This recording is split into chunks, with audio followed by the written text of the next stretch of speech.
ونعوذ بالله من شرور أنفسنا ومن سيئات أعمالنا من يهده الله فلا مضل له ومن يضلله فلا هادي له ونشهد أن لا إله إلا الله وحده لا شريك له ونشهد أن محمدا عبده ورسوله الذي أرسله بالحق بشيرا ونذيرا وداعيا إلى الله بإذنه وسراجا منيرا فقد قال الله تعالى في كلام المجيد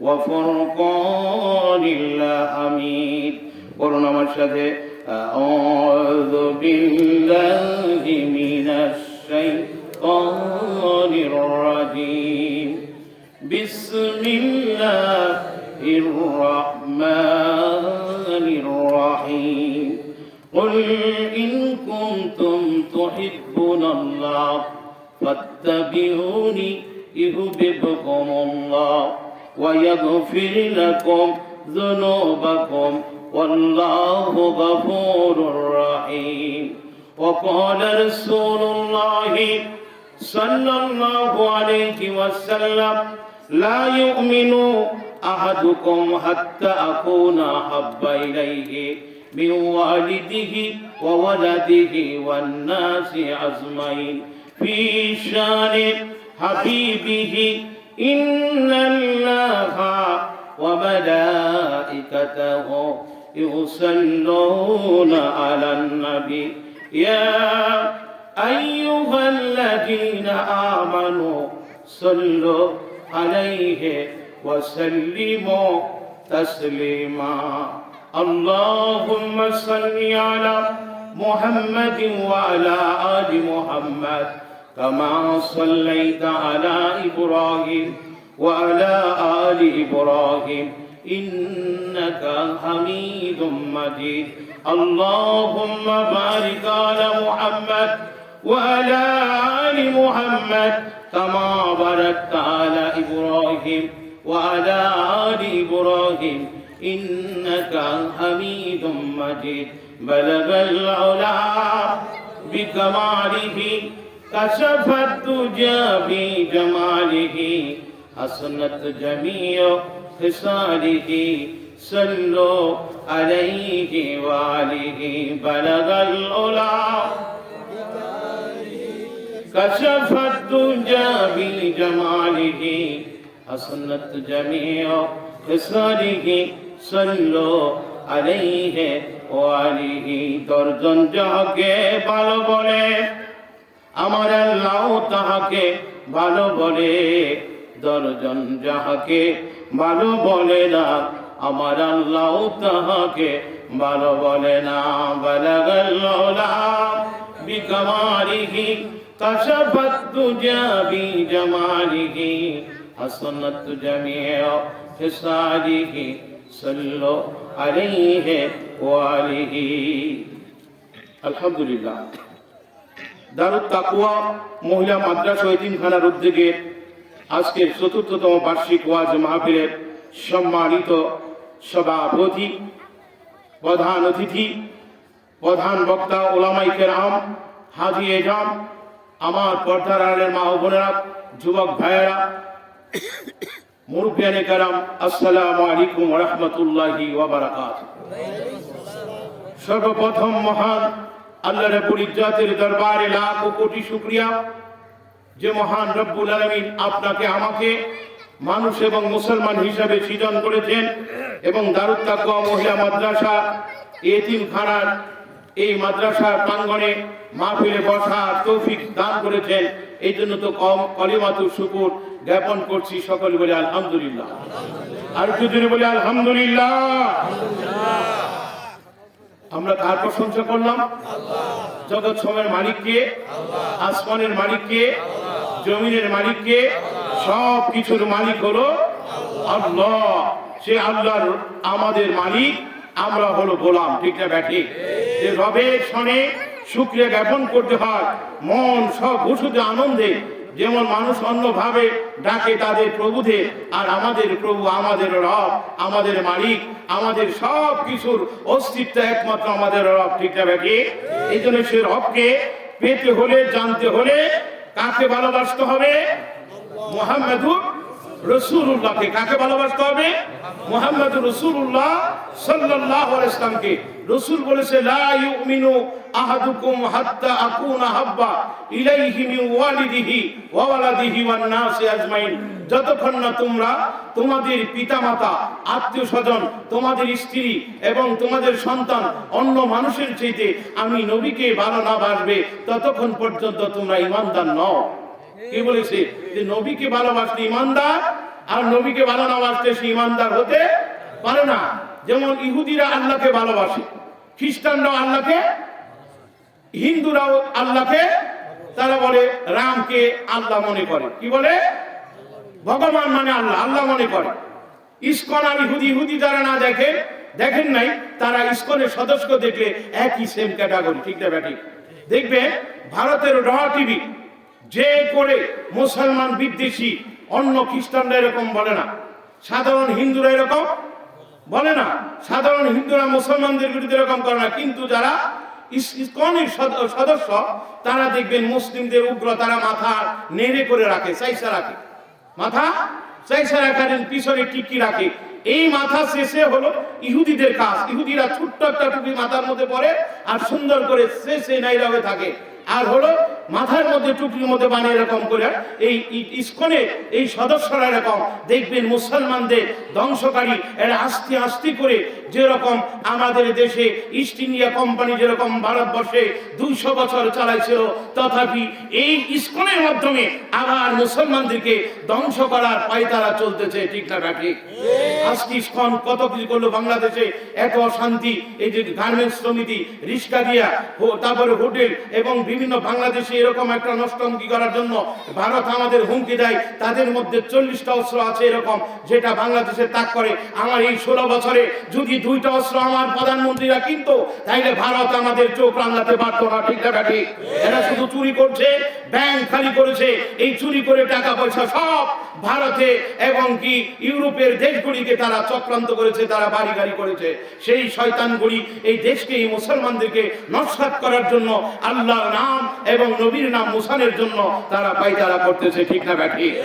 আমার ভাইয়েরা, আল্লাহ রাব্বুল ইজ্জত মহান মালিক, যে প্রভু আমাদের রব, সে আল্লাহ বলেন, হে দুনিয়ার মানুষ, আমি তোমাদের জন্য চন্দ্র সূর্য সৃষ্টি করলাম, পাহাড় পর্বত সৃষ্টি করলাম তোমাদের নিপুণ ভাবে সুন্দর করে।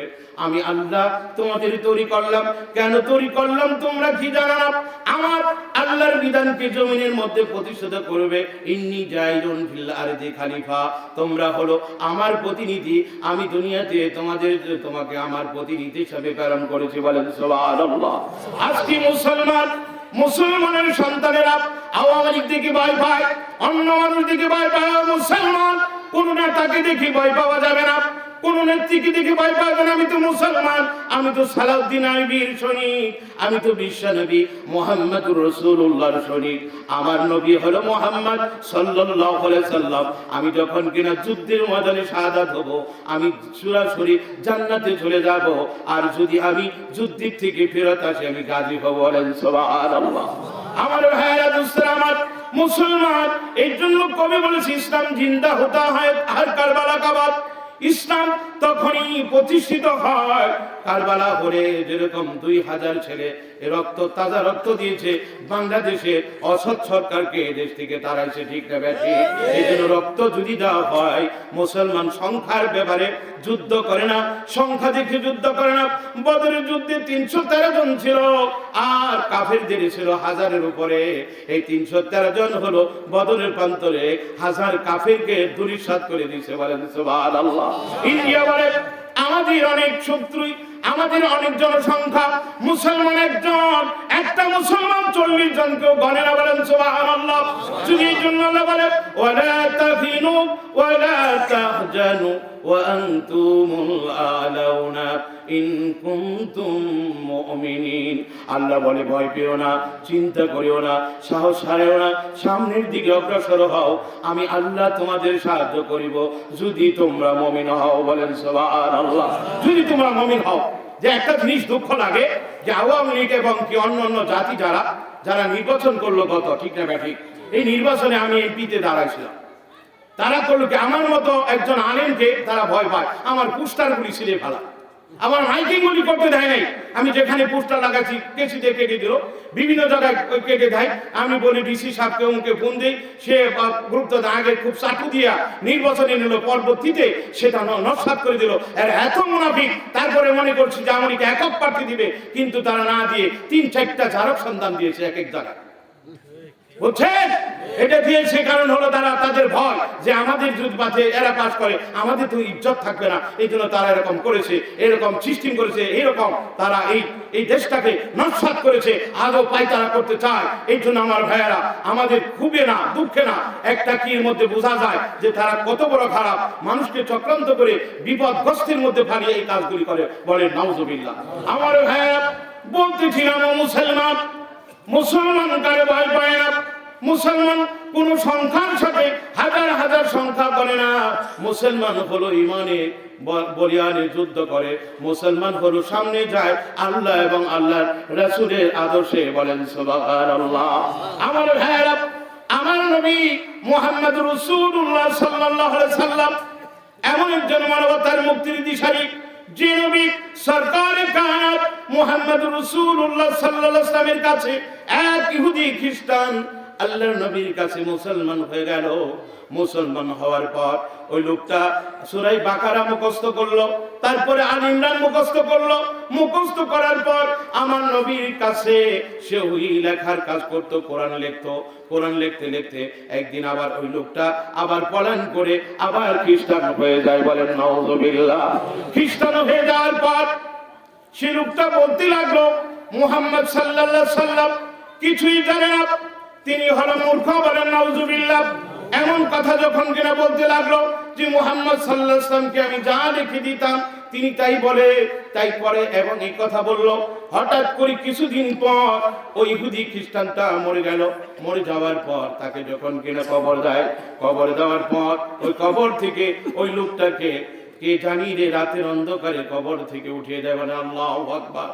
কবর থেকে যখন কিনা উঠিয়ে ফেলে দিল জমিনের মধ্যে, তখন ইহুদি খ্রিস্টানেরা বলতে লাগলো এটা মুসলমানের কাজ, এটা মুসলমানেরা করেছে। তখন তারপরের দিন আবার বেশি করে গর্ত করে ওই লোকটাকে কবরের মধ্যে আবার দাফন করা হলো। দাফন করার পর আবার কবর থেকে যখন কিনা তাকে আবার পরের দিন কবর থেকে আবার লাশটাকে উপরে ফেলে দিল। আল্লাহু আকবার। কবর থেকে যখন কিনা ফেলে দেওয়া হয়, তখন পরের দিন সকালে খ্রিস্টান ইহুদিরা বলল এটা মুসলমানদের কাজ।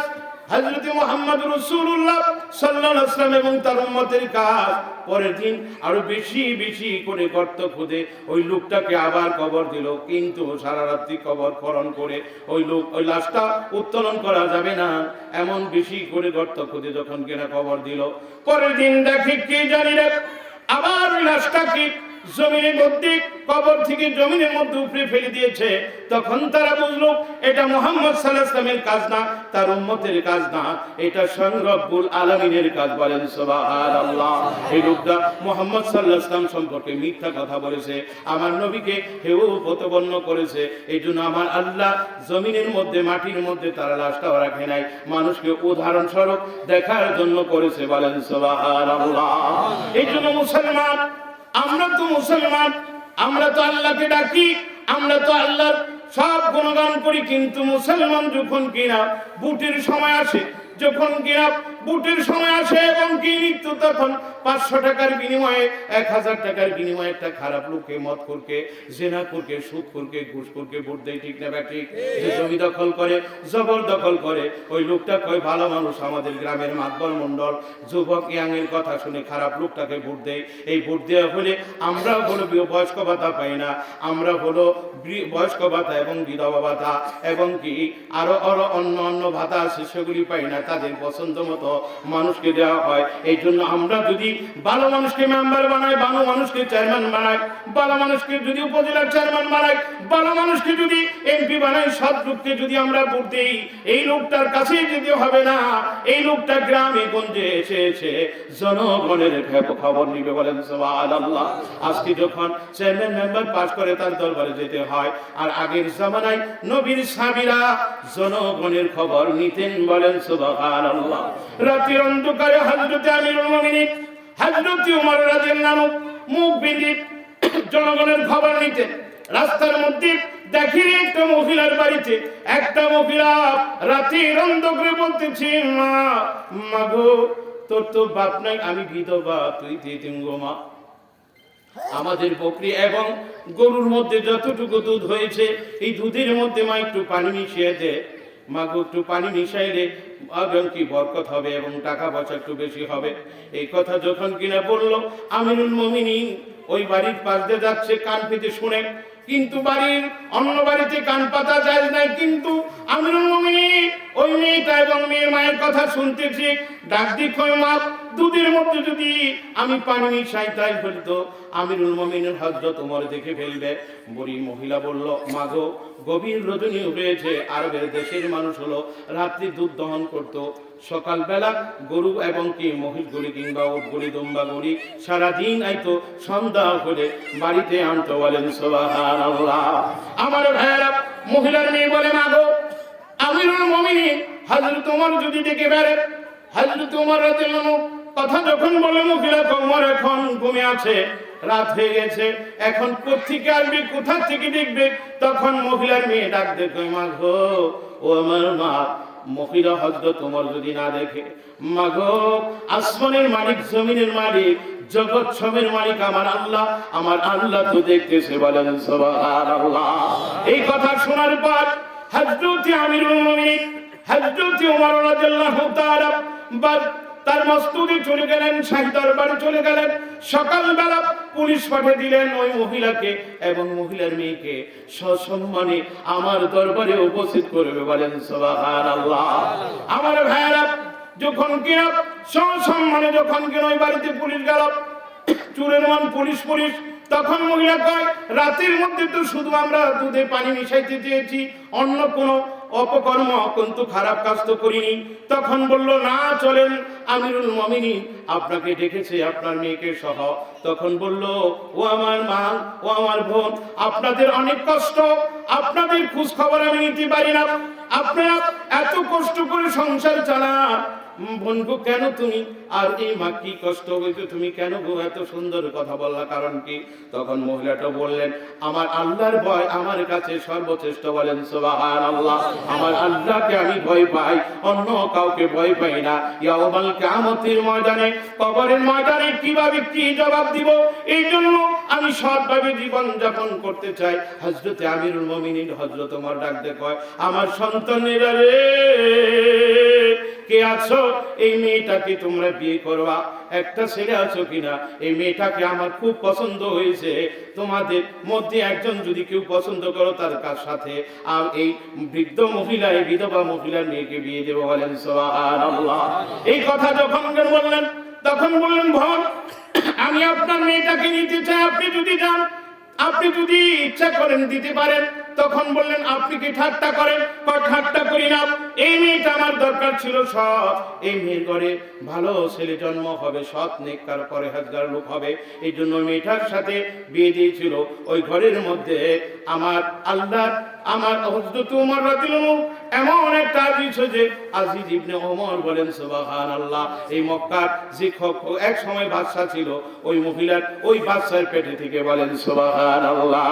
এই ছিল নীতি নির্ধারক। আর আমাদের দেশের বাদশা, আমাদের দেশের সন্তানরা, আমরা মনে করি মেয়ে যদি হয়, মেয়ে যদি সৎ হয়, আজকে দেখবেন ভাইয়েরা, ইউটিউবের মধ্যে অচরিত্র এবং কি এত খারাপ মেয়ে হয়েছে গোটা বিশ্বে।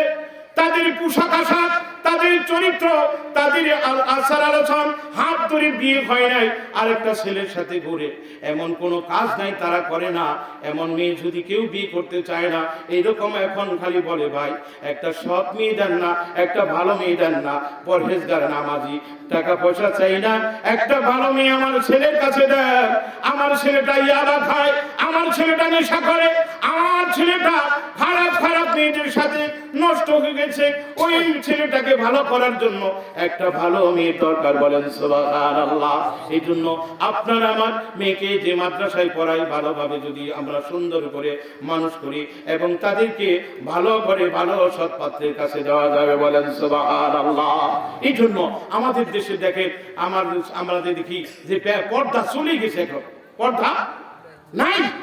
কেমনে ভেসতে যাবেন কত? কেমনে আমরা ভেসতে যাবো? কোন কি কামনা করে? পর্দা নাই। পর্দা করা হলো 24 ঘন্টা ফরজ, 24 ঘন্টা ফরজ। শুধু বরকার নাম পর্দা না, বরকার নাম পর্দা না। পর্দা হলো অন্তরালে থাকবে, নিজেকে হেফাজত করবে, পবিত্র রাখবে, অন্য ভিন্ন পুরুষ ভিন্ন মহিলা থেকে নিজেকে সুন্দর গুছিয়ে রাখবে, সে তার নাম পর্দা। এই যে পর্দাওয়ালা মানুষ তখন পাওয়াই যায় না, খুঁজে মার্কেটে মেম্বারে যে কোনো জায়গায় দেখবেন টাইট ফিট বরকা পরে কি করে কি না করে। এই জন্য নবীর মেয়েরা এবং নবীর স্ত্রীরা তারা তো জান্নাতি, তারাও পর্দা করতে বলেন। সুবহানাল্লাহ। আজকে আমাদের কি সমাজ! এই জন্য আমাদের আলেম সমাজ যখন মহিলা মাদ্রাসা করে তখন এক ধরনের মানুষ বলে যে এটা কি শুরু করছে, এটা ব্যবসা। বলেন নাউজুবিল্লাহ। একটা ছোট্ট ছেলে একটা ওয়াজের জন্য জন্য একটা ব্যানার, একটা পোস্টার যখন কিনা দেয় এটা ব্যবসা। বলেন নাউজুবিল্লাহ। দেখবেন যে কত তুরান, কত মঞ্চ করে, কত কিছু করে। এই যে 16 ডিসেম্বর হাজার হাজার লক্ষ লক্ষ কোটি কোটি টাকা খরচ করবে এই স্মৃতিসৌধে যায়, কিন্তু এটা ইসলামের জন্য যদি খরচ করতো এবং কি রাস্তাঘাট বন্ধ করে মন্ত্রী প্রধানমন্ত্রীরা জনগণকে কষ্ট দিয়ে কত কষ্ট করে তারপরে জনগণ রাস্তার মধ্যে ঘন্টার পর ঘন্টা খাড়ে থাকে, আর মন্ত্রী মিনিস্টাররা কি হারাম করে যায়। গণের জন্য যারা এমপি হবে তাদেরকে 1 বছর লোকাল গাড়িতে যেতে হবে, তাদেরকে কোনো গাড়ি দেওয়া হবে না ইসলামী রাষ্ট্র হলে। বলেন সুবহানাল্লাহ। তাদের কোনো গাড়ি দেওয়া হবে না, তারা লোকাল গাড়িতে যাবে। যে এমপি হইবা, চেয়ারম্যান হইবা, লোকাল গাড়িতে দাও, তোমাদের কোনো সরকারি ভাবে কোনো গাড়ি দেওয়া হবে না। দেখো জনগণের কষ্ট কি, যে জনগণ কষ্ট করে তোমাদেরকে ভোট দেয় এবং কি নিজে খরচ করে, এই জনগণকে তোমরা ধোকা দিয়ে এসি গাড়িতে এবং কি সুন্দর মাল্টি গাড়িতে তোমরা চলো, তোমরা কার টাকা চলো। তো ওরা কি আপনাদের সাথে ধনী মানুষ মনে করে? আপনাদের গ্রামে দেখেন যারা ধনী হয়েছে, বিদেশে রাজনীতি করেছে, তারা কি আপনাদের সাথে ধনী মানুষ? আপনাদের সাথে সব, কিন্তু তারা কিভাবে এভাবে চলে? তারা হলো অসৎ টাকা এবং কি কোন গার্মেন্টসের মাল খাবে, কোন জায়গা খাবে, কোনটা দখল করবে, এই চিন্তা ভাবনা করে। এই শয়তানগুলি থেকে সাবধান হতে হবে, ঠিক না ব্যাঠি? এই জন্য আমার আল্লাহ রাসূল মুহাম্মদুর রাসূলুল্লাহ সাল্লাল্লাহু আলাইহি সাল্লাম এমন ভাবে বলেছে যারা সৎ পথে চলে, এই জন্য বলে কুল ইন কুনতুম তুহিব্বুনাল্লাহ ফাত্তাবিউনি ইউহিব্বুকুমুল্লাহ ওয়া ইয়াগফির লাকুম যুনুবাকুম আল্লাহু গফুরুর রহিম। বলেন সুবহানাল্লাহ। আমার আল্লাহ বলে, হে আমার উম্মতিরা, হে আমার বান্দারা, তোমরা যদি আমার ভালোবাসা পেতে চাও, আমার মহব্বত পেতে চাও, তাহলে আমার রাসূলের ইত্তেবা করো, আমার রাসূলের মহব্বত করো। যতক্ষণ তোমরা আমার রাসূলকে মহব্বত করবা, ভালোবাসবা, আমার নবীকে ভালোবাসলে আমি আল্লাহকে ভালোবাসা হয়। বলেন সুবহানাল্লাহ। আমার ভাই, এই জন্য আল্লাহর ভালোবাসা হলো নবীকে ভালোবাসা, নবীকে প্রাধান্য দেওয়া।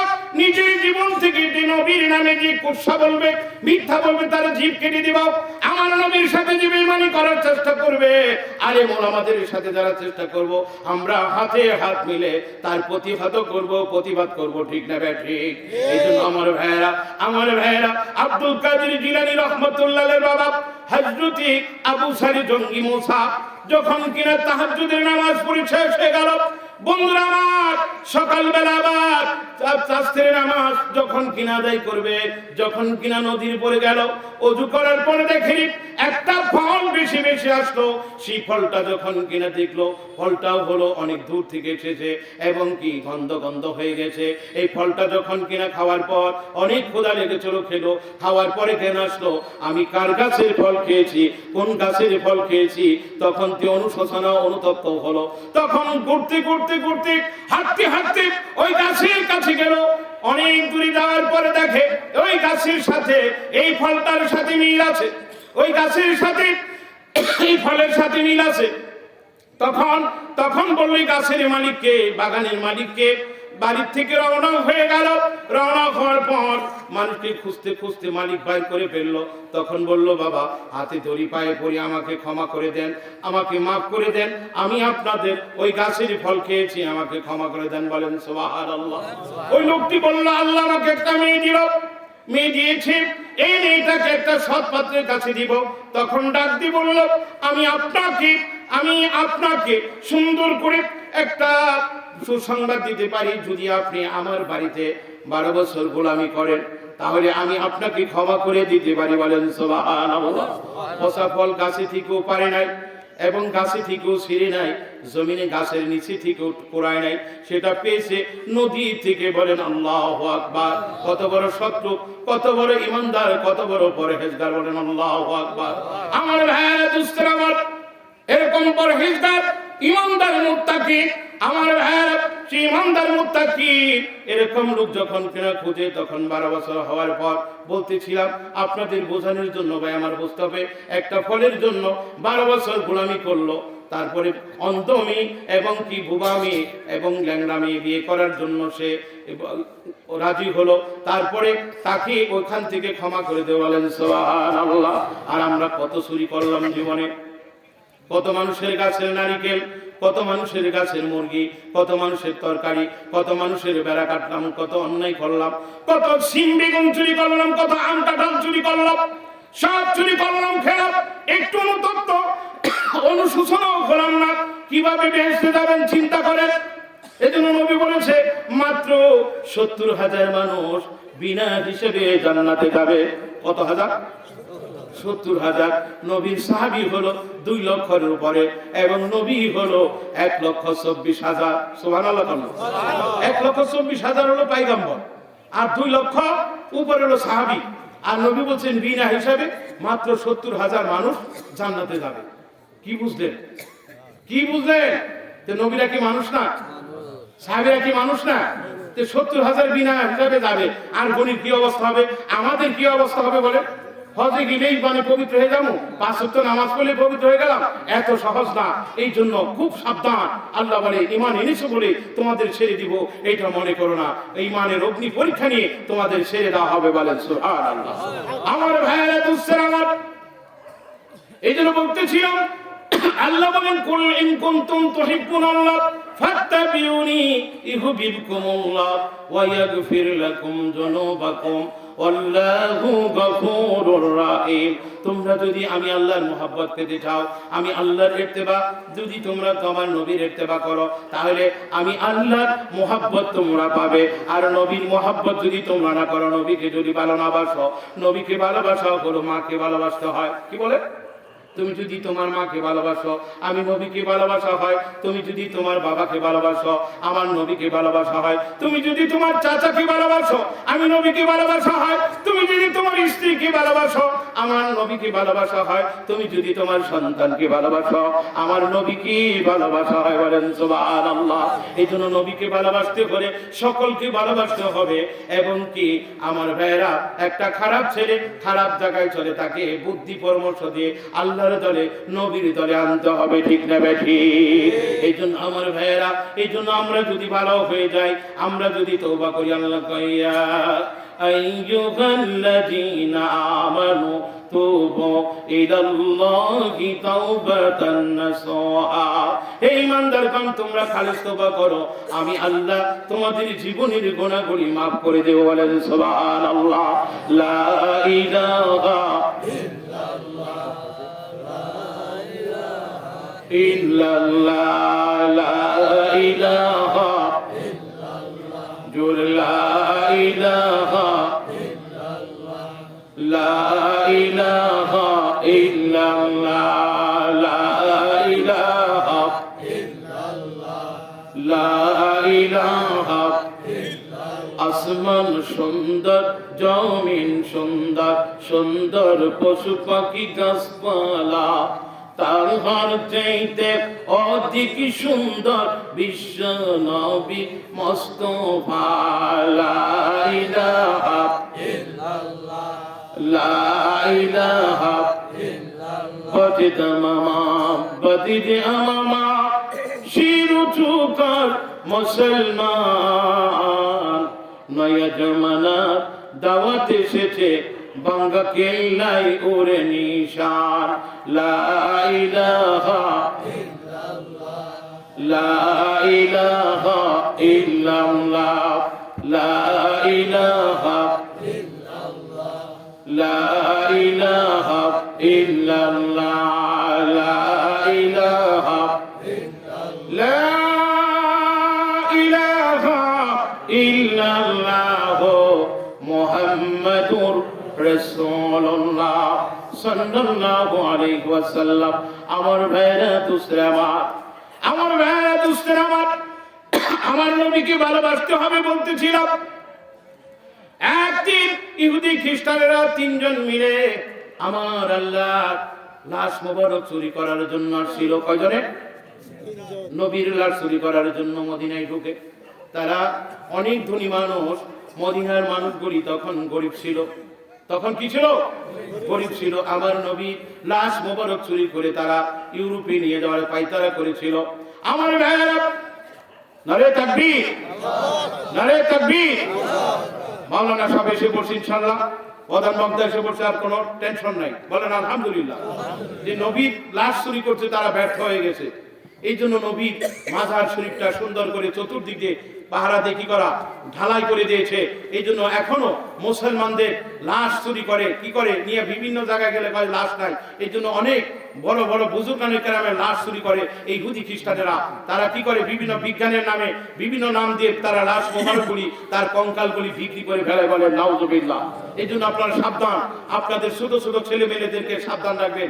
এক ধরনের লরি আছে না, ওই টাক কাবার ভ্যান, এই কাবার ভ্যানের ভিতরে ছেলে সন্তান শিশু ছোট ছোট বাচ্চাগুলি চুরি করে এর মধ্যে নিয়ে পাচার করে, ইন্ডিয়াতে পাচার করে বিভিন্ন দেশে। এই জন্য আপনাদের সন্তানগুলিকে খুব দায়িত্বশীল ভাবে নিজেদের দায়িত্ব ভাবে রাখবেন এবং কি সাবধান থাকবেন। আগামীতে সামনে ভালো একটা নির্বাচন হবে, আপনারা সৎ লোককে প্রতিনিধি বানাবেন, মেম্বার, চেয়ারম্যান এবং কি এমপি। যার কথায় ভোট দিবেন না, আপনার দামি জিনিসটা মূল্যবান সময় নষ্ট করবেন না। দেখবেন লোকটা ভালো কিনা, ইসলামের পক্ষে কিনা, আল্লাহর পক্ষে কিনা, রাসূলের পক্ষে কিনা। যদি দেখেন সেই লোকটা আসলে খারাপ, তাকে ভোট দিবেন না, দরকার হয় ভোট বর্জন করবেন, দিবেন না। ঠিক না ভাই? আল্লাহ আমাদের সকলকে তৌফিক দান করুক। আর আপনাদের প্রত্যেকের যদি নাতিন থাকে, অন্তত পক্ষে 2 পারা মুখস্থ করাবেন, 1 পারা কোরআনটা সহি করাবেন। এই মাদ্রাসায় দিবেন 2 টাকা, 10 টাকা, 5 টাকা দিয়ে হুজুরকে সহযোগিতা করবেন। আপনাদের সকলকে আল্লাহ আমাদের সকলকে কবুল করুন, সকল বলেন আমিন। আল্লাহ যেন আমাদের সকলকে ক্ষমা করে দেন, সকল বলেন আমিন। ওয়া মা আলাইনা ইল্লাল বালাগ। আসসালামু আলাইকুম ওয়া রাহমাতুল্লাহি ওয়া বারাকাতুহু।